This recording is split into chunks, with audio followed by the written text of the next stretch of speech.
Here I have a bowl of boiling water, and in just a few seconds, I'm going to stick my hand in it. And it's going to hurt, and it's going to burn.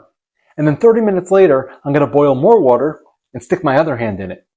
And throughout the day, every 30 minutes, I'm just going to boil more water and keep sticking my hand in it. Needless to say, this is going to suck.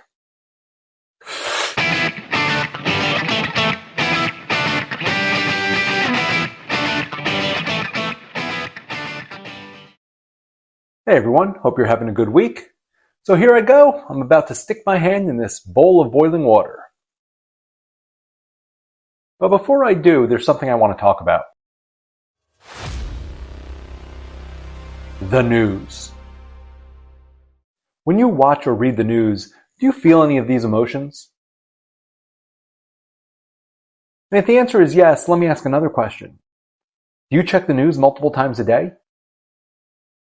Because if the news is triggering all of these negative emotions, and yet we're reading, watching the news multiple times a day, my question becomes, why are we torturing ourselves? Why are we doing something that we know is going to upset us, and why are we doing it throughout the day? That's what this boiling water is. It's a metaphor for news consumption. I know that this water is going to hurt me, but I'm going to stick my hand in it anyway. Just like we know checking the news is going to upset us, but we keep doing it anyway. Over and over and over again. Now, I have a lot of opinions on the current state of the news and today's journalism. Today's news isn't built to keep you informed, it's clickbait. It's built to get your attention. And nothing grabs attention faster than fear, outrage, and conflict. So the news stories that make us anxious and angry are the ones that are most likely going to appear in our feeds. And the ones that we're most likely going to click on. And eventually, sadly, the ones that we're most likely going to be seeking out ourselves. We become addicted to the outrage. We become addicted to the worry. We become hooked on being sad and angry, even if it ruins our mood, our day, or even our night's sleep. But here's something interesting. Not all of the news is bad. And yet, when was the last time you saw something on the news that made you happy? For example, for those of you like me who grew up in the 90s and in previous decades, remember when smoking cigarettes was considered cool?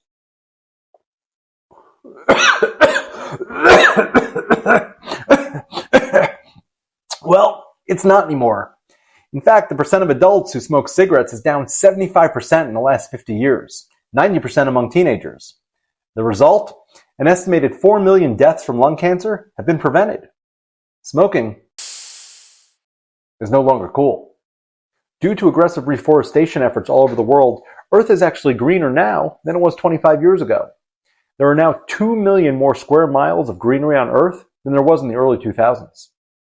Staying on the environment, what do bald eagles, giant pandas, black rhinos, and humpback whales all have in common?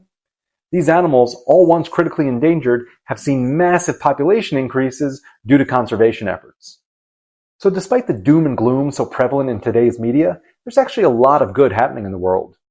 You just don't see it because it's boring. It doesn't get clicks. There was a time when I would check the news constantly, sometimes 5 times a day, sometimes 5 times an hour. I would tell myself that I was just trying to stay informed, but really, I was just looking to get myself worked up about something. Eventually, I started setting boundaries. First, no news in the morning. No news before 9 a.m., no news after 7 p.m. And then 7 p.m. became 5 p.m. And then no news after 5 p.m. became no news after 3 p.m. Eventually, I stopped checking news on weekends. In fact, it's been years since I've checked the news on a weekend, and it's been years since I've checked the news at night.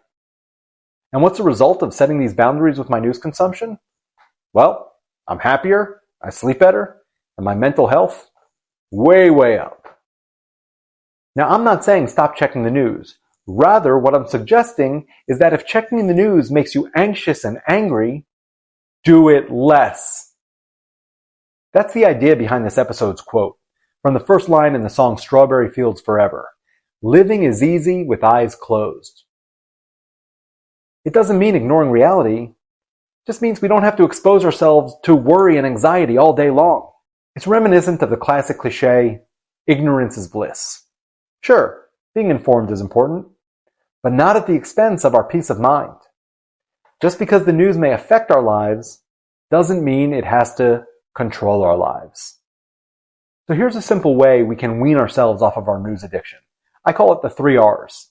R number 1, recognize. The next time you check the news, recognize how you feel. Are you tense? Are you anxious? Are you angry? Pay close attention to your reaction. R number 2, remind. Next time you go to check the news, pause and ask yourself, do I really want to make myself upset right now? Remember how it made you feel the last time. R number 3, redirect. Instead of checking the news, do something else. Look at pictures of puppies. Look at pictures of your kids. Look at pictures from your last vacation.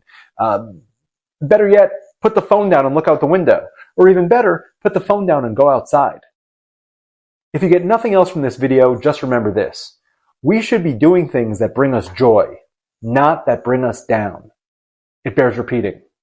We should be doing things that bring us joy, not that bring us down. So let's get back to that bowl of boiling water.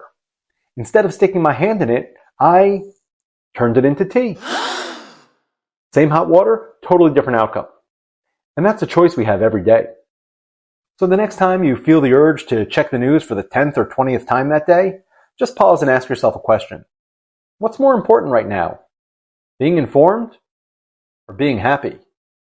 And that's the perfect question to ponder over a nice large bowl of tea. If you like this video, please do me a favor, hit like and subscribe, and let me know what you think in the comments. In the meantime, I'm going to go enjoy this tea.